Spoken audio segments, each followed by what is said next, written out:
एक तरफ तो कर्मचारियों के लिए सरकार वक्त वक्त पर डीए बढ़ाने का ऐलान करती है। कर्मचारियों और अधिकारी इससे खुश होते हैं कि चलो अब सैलरी बढ़कर मिलेगी, लेकिन जमीनी हकीकत तो कुछ और ही बयां कर रही है और आरोप ये लग रहे हैं कि कर्मचारियों को वक्त पर डीए मिल ही नहीं रहा। दरअसल मामला छत्तीसगढ़ का है, जहां आरोप ये लग रहे हैं कि अधिकारियों और कर्मचारियों को वक्त पर डीए यानी कि महंगाई भत्ता नहीं मिल रहा है। दरअसल छत्तीसगढ़ में अधिकारियों और कर्मचारियों को केंद्र के समान महंगाई भत्ता मिलना तय है, लेकिन जब केंद्र सरकार अपने कर्मचारियों के लिए महंगाई भत्ते की घोषणा करती है तो राज्य सरकार उसे तुरंत अमल में लाने के बजाय 6 से 8 महीने की देरी कर रही है। इससे कर्मचारियों का यह आरोप है कि उन्हें हर महीने 2000 से 5000 रुपए तक का नुकसान हो रहा है।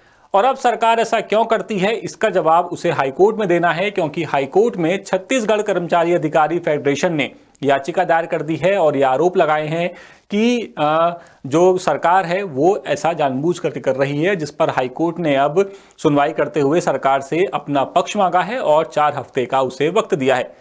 आरोप है कि सरकार डीए देने में जो देरी करती है और साथ ही एरियर का भी भुगतान नहीं कर रही है, ऐसा आरोप लगा रहे हैं कर्मचारी संगठन। फेडरेशन की मांग है कि राज्य सरकार केंद्र सरकार के महंगाई भत्ता घोषणा के बाद तुरंत डीए की घोषणा करे और अगर कभी ऐसा नहीं हो पाता तो एरियर्स का भी भुगतान किया जाए। फेडरेशन के मुताबिक राज्य सरकार ने प्रदेश के कर्मचारियों और अधिकारियों को उनके 81 महीने का एरियर नहीं दिया है। सोचिए, 81 महीने का, यानी लगभग 2017 से सरकारी कर्मचारियों को एरियर का भुगतान ही नहीं हुआ है।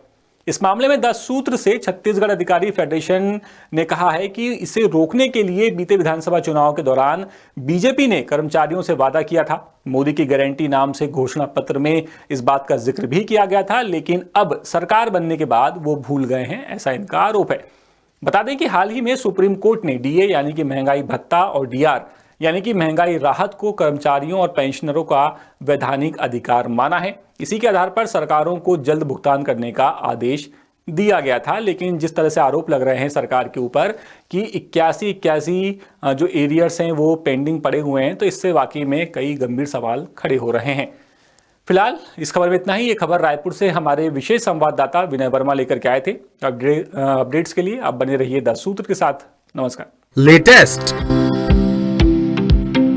इन्वेस्टिगेटिव और इन डेप्थ खबरें देखने के लिए ज्वाइन कीजिए 10 सूत्र का व्हाट्सएप चैनल, सब्सक्राइब कीजिए यूट्यूब चैनल, लाइक कीजिए फेसबुक पेज और पढ़ते रहिए www.daसूत्र.com।